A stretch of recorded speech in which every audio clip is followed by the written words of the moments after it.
Hi everyone, I'm totally going to confuse myself now because I have two vlogs going on at the same time, but I thought it'd be fun to film a little reading vlog where I read some of the books that I should have read in a particular time period at a particular age.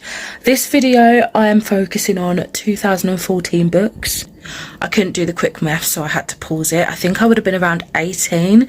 So back when I was 18, books that were really hyped, really loved on BookTube, which was basically my main outlet because I wasn't I think I was just getting into, if not posting, then just absorbing content on Instagram, but I didn't have like TikTok or anything at that point. So BookTube was really my main bookish outlet, and Goodreads. So yeah, I am going to be picking up books that I should have read in that time, or books that called to me or just had a lot of hype at that time and I just missed the boat for whatever reason. And the first book I'm going to be trying is Snow Like Ashes. This is book 1 in the Snow Like Ashes series. I don't know if it's a trilogy, and I'm probably going to be focusing on audiobooks for this video, just to hopefully avoid further confusion in my little brain because I'm doing two vlogs at once, and also audiobooks are helpful. So this one says, now the Winterians' only hope for freedom is the 8 survivors who managed to escape. I feel like I'm missing something. Nope, okay. And who have been waiting for the opportunity to steal back Winter's magic and rebuild the kingdom ever since. Orphaned as an infant during Winter's defeat, Mira decides to go after it herself. Finally, she's scaling towers and fighting enemy soldiers, just as she's always dreamed she would. But the mission doesn't go as planned, and Mira soon finds herself thrust into a world of evil magic and dangerous politics, and ultimately comes to realise that her destiny is never has been her own. This is the author's debut fantasy of loyalty, love and finding one's destiny, and the duration for audio is 10 hours and 56 minutes, which will probably be halved or like a third of that or something, as I tend to eventually get up to 2 times speed. So yeah, I think I'm going to try that tonight. I'm going to put it on a sleep timer though. It's aged for 15 plus. And yeah, reading that synopsis, I feel like it's something that I would have enjoyed at the time, but maybe I was just reading too many things that were similar, or too many things like that ilk was coming out around that time, so it just sort of slipped down my TBR list. I can't remember off the top of my head specific reviews or anything like that, any star ratings, but I'm going to give this one a go, and then I'll just check in periodically like usual with my thoughts. So yeah, first book for this books I should have read when series. I don't know if it's a series or if it's just this reading vlog, I don't know. But anyway, that is Snow Like Ashes. So yeah, I'll check in with you shortly, or probably in a couple of days, I don't know. I'm gonna put it on when I go to bed. Hey folks, good morning. So I've just got into work and I'm only doing like short shifts because it's the Easter half term, but I thought I'd quickly update you. I managed to listen to a measly 5% last night before I went to sleep of Snow Like Ashes, and it's given 2014. It's very much given something potentially that 18-year-old Jen would have liked. As I say, it's only 5% in, so I'm not entirely sure just yet. 26-year-old Jen going on to 27 very swiftly. I'm not quite sure, but let's not be hasty. 5%, there's a whole other 95% to get through. Yeah, I'm gonna just stick it on. I'll probably increase the speed now whilst I'm working. The pacing will help me like speed up as well, I find. And yeah, I'll update you when more plot gathers itself. So I'm 50% in and I'm making a decision to DNF. Things are happening. I don't know how we got there. I'm not gonna lie, I don't really care. Not connected to any of the characters or the plot. Yeah, it's a bit of a failure for me today, unfortunately, but I'm gonna put that down. Not bothered by how it's gonna end. Definitely not gonna continue on with the series as it stands, unfortunately, but I'm hopeful I'll have better luck with the next book that I pick up. I've also decided to extend this to books that were released in 2016 as well, so I reckon it's going to span from 2014 to 2016, so that's aged 18 to 20. And one of those books is Stealing Snow, and also Yellow Brick War. I think they're both by Danielle Page. I've been wanting to do continue on with the Dorothy Must Die series. I was going to do buddy reads with Katie Ellen's Bookish Adventure, so I'm just seeing if she's interested in picking that one up with me relatively soon, but it is very last minute, and I have a feeling she's already read that book, but hey ho.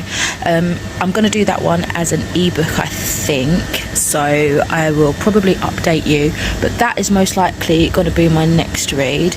If not that, then I think an audio of Queen of the Tearlin. With the Yellow Brick War, it's the third in the Dorothy Must Die series, which is basically a reimagining of The Wizard of Oz, where Dorothy is like the evil overlord of Oz and needs to be stopped.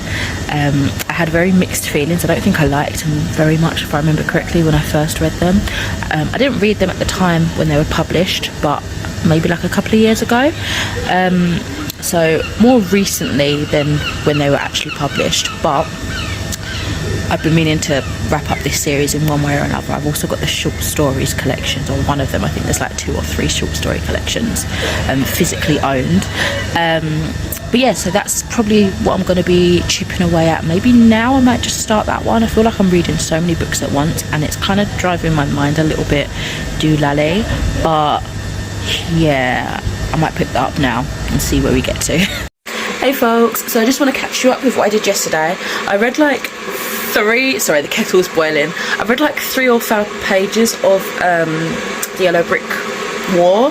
Oh my god, I got like this eyelash in my eye and I can't find it. Sorry if you don't like eyeballs or prodding them, but oh my god, oh, I can feel it in my eye. Bear with. Can't find it, it's hurting my eye.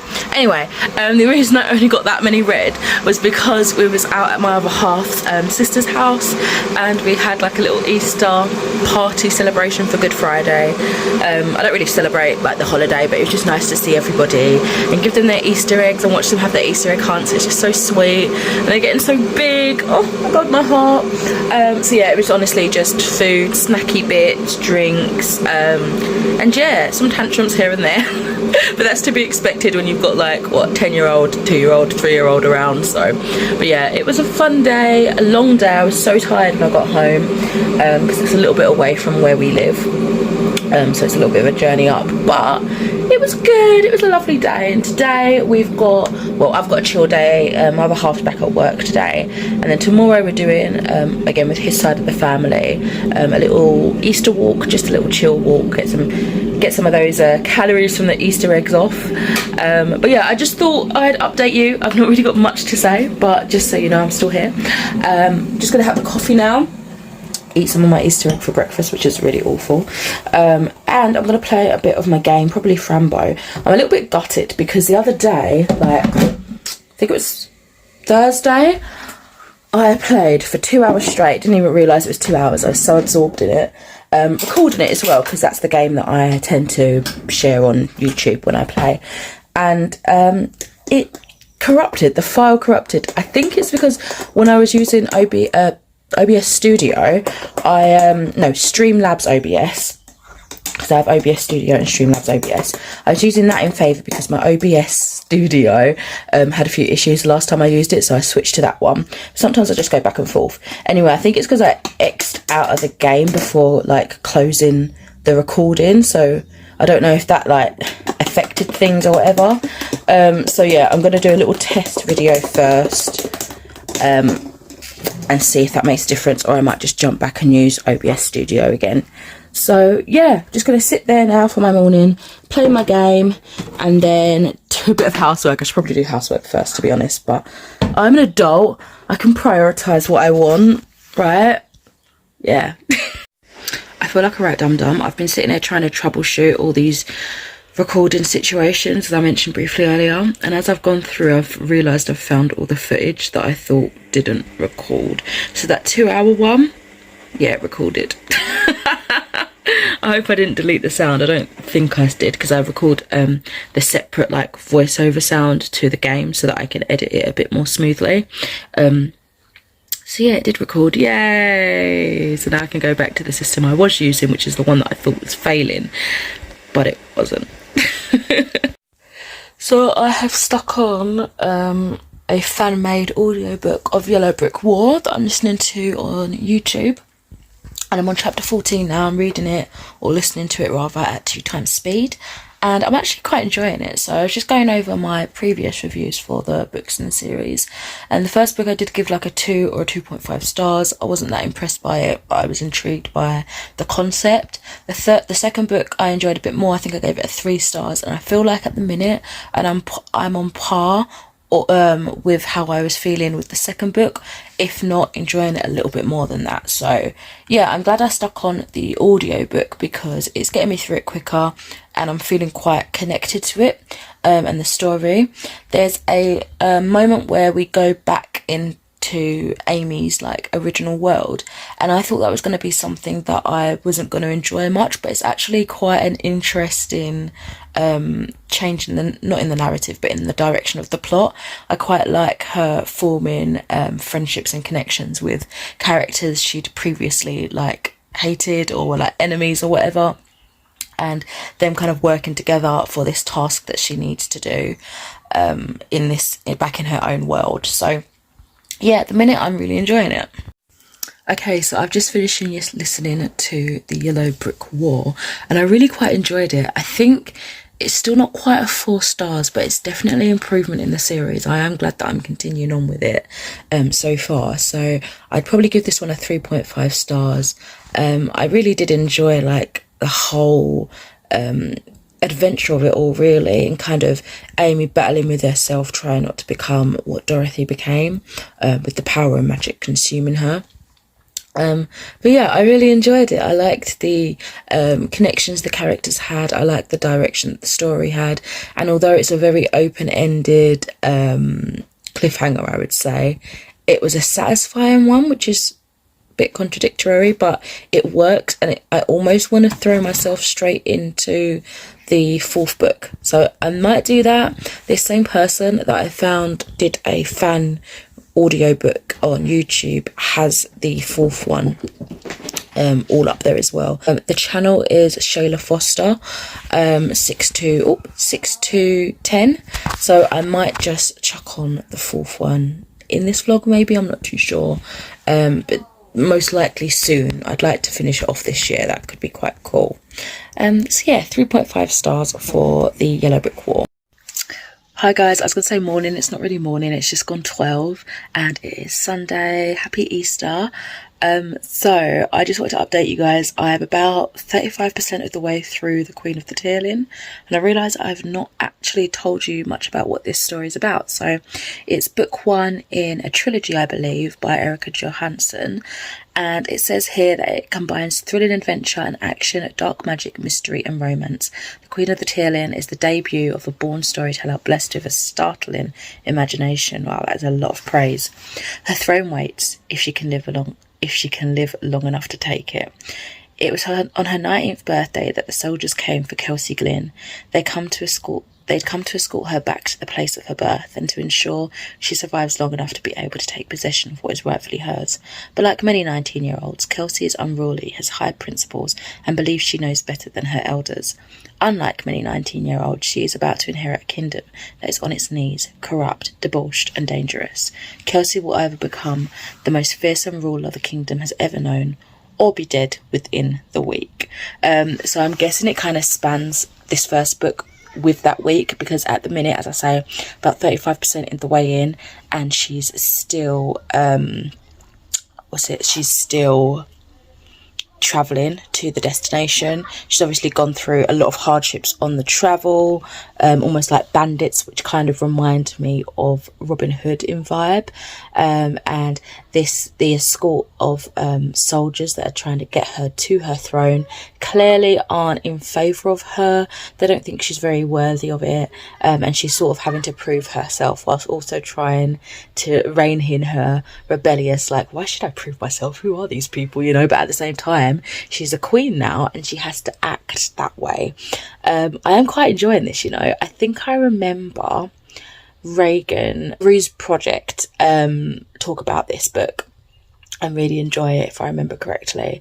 I didn't know, like, going into it, if it was going to be very rich on the fantasy aspect with like magic and stuff, but already there's been some little sparkles here and there, some strange sleight of hand tricks. I do hope more magic comes into play. It sounds like this opposing threat to the throne might have some dark magic, and the synopsis did say there was dark magic in store as well, so I'm just hoping we see more of that, because I do like that. Otherwise it's kind of just reading like historical fiction, which is fine. It feels like it could be a believable time period. I don't know if it's based off any particular era, but they have mentioned England and the Americas, so I guess they're drawing inspiration from maybe a particular time period then. But yeah, I'm quite enjoying it, you know. I'm feeling quite absorbed in the storytelling. Some of the voices that the narrator's doing for like the men characters are a little bit like too forced on, you know. It sounds a little bit like, I don't know, it just sounds a little bit too forced. You can tell that's not her actual voice. But other than that, I am enjoying it. So yeah, hopefully I continue to enjoy it. I also thought I could probably use this other book that I'm reading. It's actually one of my older NetGalley arcs, but it was released in 2017, so it fits in the catchment of the theme of this video. And this is The Crowns of Croswold by D.E. Knight. It's the first book in, I think it's a trilogy as well. And we're following Ivy Lovely, who is 16 and has no idea who she is or what her powers could be. When she crosses a magical boundary, she discovers a whole new world of enchantment and mystery. Making friends that will last a lifetime and save her life, she steps into her own abilities and discovers more about her hidden past, magical blood, and the power of Croswold's magical stones.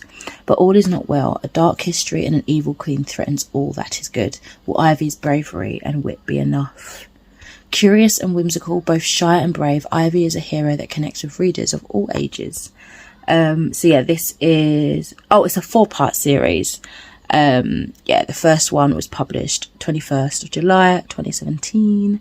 The sequel is The Words of Wandering. I have that one, and The Girl with the Whispering Shadow as well. And then the final book is The War of the Woods. So currently reading the first book in that quartet. I started this a couple of weeks ago, I think, but then I had issues with my NetGalley shelf app, and it just, like, the file wouldn't open. But then I remembered, like, some weeks later that I also downloaded it to my old Kindle Fire, and it was like a PDF file.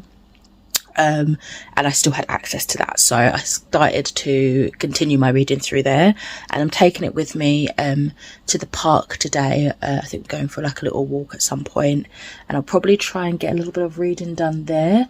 But yeah, I can talk about it in this video too, because I didn't realise it was that sort of age bracket, year bracket that it was released, publication date.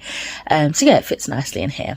So that is The Crowns of Croswold. So I'll chip in every now and then with updates on the Queen of the Tearlin, and The Crowns of Croswold. Hello, I'm still listening to the Queen of the Tearlin. Oh, what's going on there?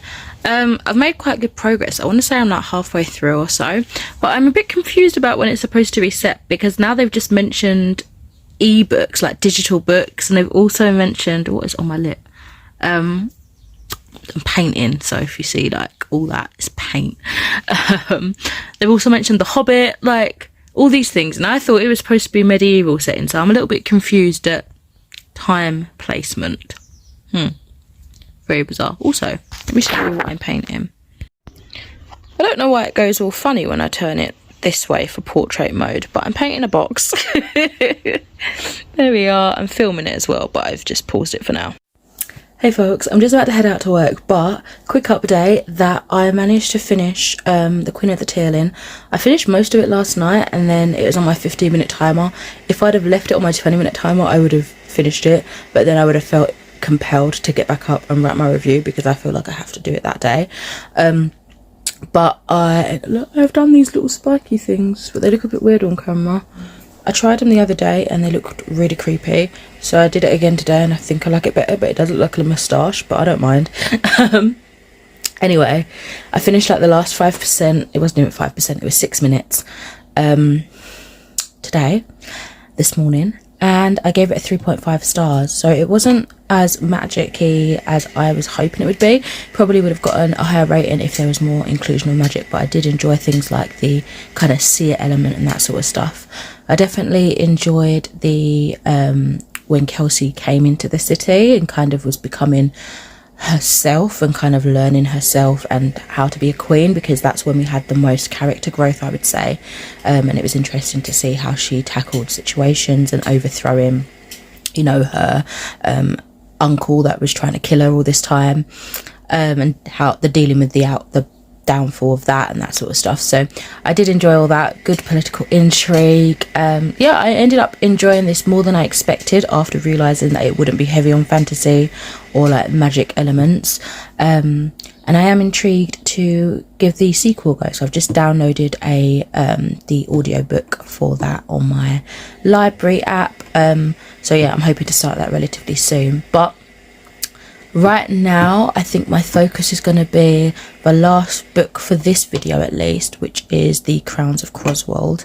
I think I'm nearing 50%, and I realise I haven't given you any sort of update really, other than what it's about. So, I mean, I'm just enjoying it. It's like a sort of run-of-the-mill middle grade fantasy story really, about like the chosen one sort of thing. So, but the chosen one in this world doesn't seem, so far, it might be a red herring, to be the all big and powerful wonderful thing, because I don't know, it doesn't seem like this sort of person has that sort of magic, but at the same time it's like, oh, she could be the one to change it. But yeah, at the minute it's just your generic kind of storyline. I'm enjoying it, but I don't know if it's going to be anything exceptional for me. Hello.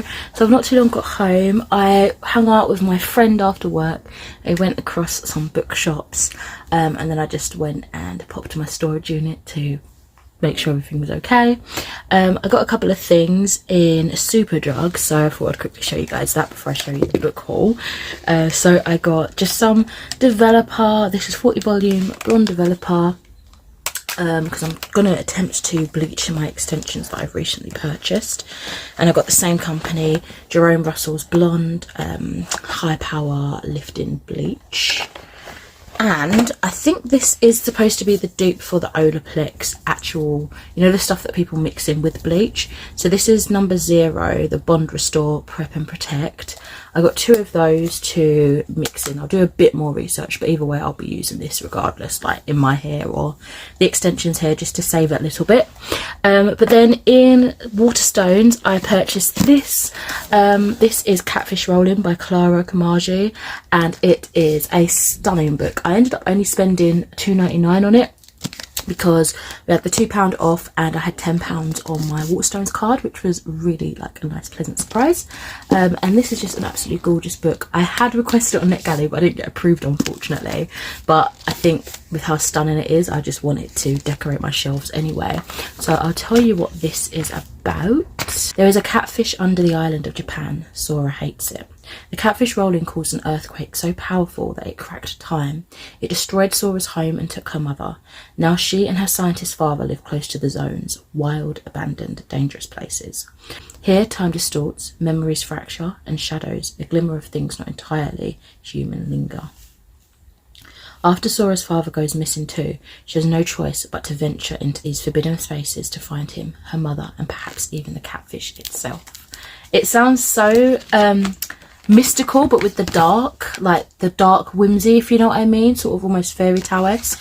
And this is the beautiful underneath the dust jacket, gorgeous kind of teal blue. And then when I got home, I had a lovely surprise that my ARC copy for a title that I'll show with you in a minute arrived, that I'm doing a book tour for. But I actually got 2 books, which I wasn't really expecting. So I did register my interest in both of these, but you don't really know, like they don't get back to you to say, oh yes, you've been chosen, whatever, blah blah blah, with this particular situation anyway. So it was a pleasant surprise to see that I got approved for The Sun and the Void by Gabriela Romero Lacruz. And this is a stunning novel. First of all, just look at that gorgeous ARC copy. This one comes out in July 2023, so it's a summer release, and this is how the anticipated final cover should look. And we are following Raina, who's a creature of the void with her whispering monstrous heart. From this exciting debut talent comes an epic sapphic fantasy inspired by South American folklore, where dark and ancient magics thrive, fantastical creatures roam, and secret powers threaten to seduce. And this comes from Daphne Press, which is, I think it's a part of Illumicrate.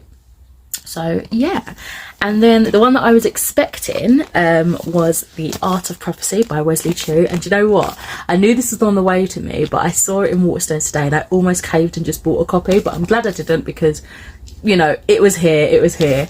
And this is the first book in the War Arts saga book, and it blends martial arts with fantasy, which sounds so cool. This is by Wesley Chu.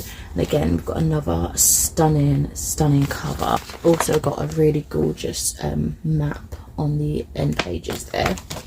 So I've got the little paper here to tell me all about it. So I'll give you some information. So, book 1 in a unique new fantasy series inspired by Chinese culture, history and mythology with martial arts and magic, about what happens when a prophesized hero is not the chosen one after all, but has to work with a band of unlikely allies to save the kingdom anyway. So many stories begin the same way, with a prophecy, a chosen one, and the inevitable quest to slay a villain, save the kingdom and fulfill a grand destiny. But this is not that kind of story. It does begin with a prophecy. A child will rise to defeat the eternal Khan, a cruel immortal god king, and save the kingdom. And that prophecy did anoint a hero, Jian, raised since birth in luxury and splendour, and celebrated before he has won a single battle. And that's when the story hits its first twist. The prophecy is wrong. What follows is a story more wondrous than any prophecy could foresee, and with many unexpected heroes. Taixi, an older woman who is the greatest grandmaster of magical martial arts in the kingdom, but who thought her adventuring days were all behind her.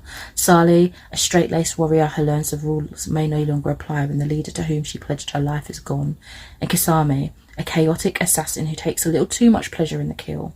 And Jian himself, who has to find a way to become what he no longer believes he can be, a hero after all. Oh my god, this honestly, it sounds amazing. So when I was interested in this, I didn't see all of that synopsis. I think I saw mainly the first top part, but I was hooked already. But just reading on, it sounds absolutely phenomenal. I can't wait to get started on this. My book tour's at the end of April. I think it's like the 29th or something like that. So I'm going to get started on this one shortly, but it won't be in this vlog. I just thought I'd share with you guys some goodies that I've got. So yeah, that's it for now.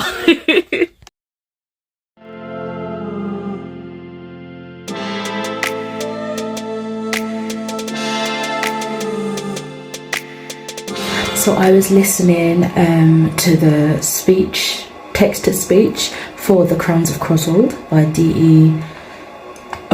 Knight. And I was listening to it all throughout work, and I've just finished the book and I enjoyed it. I think I'll probably give it a 3.5 stars. I really enjoyed Ivy. She felt quite humble from beginning to end. I really enjoyed like this chosen one trope as well as the rags to riches trope. And it was kind of like, as I was saying earlier, you know, your run-of-the-mill middle grade fantasy, but it was enjoyable, it was wholesome, it had heart to it, and I'm glad that I finally picked it up after all this time. So yeah, I've got the second and the third one, I'm pretty sure, on my Kindle, so I will get to those hopefully relatively soon, sooner than when I should have picked it up to begin with. So I'm just turning it all off now. But yeah, that is the conclusion of this vlog. I hope you've enjoyed going through books that I should have read back in 2014, 2016 with me, because I've enjoyed the process. I've enjoyed kind of whittling out what maybe I would have enjoyed back then and kind of comparing it to my enjoyment now and what I tend to pick up. So yeah, that is it for this video. Thank you so much for watching, and I shall catch you in another one soon. Bye.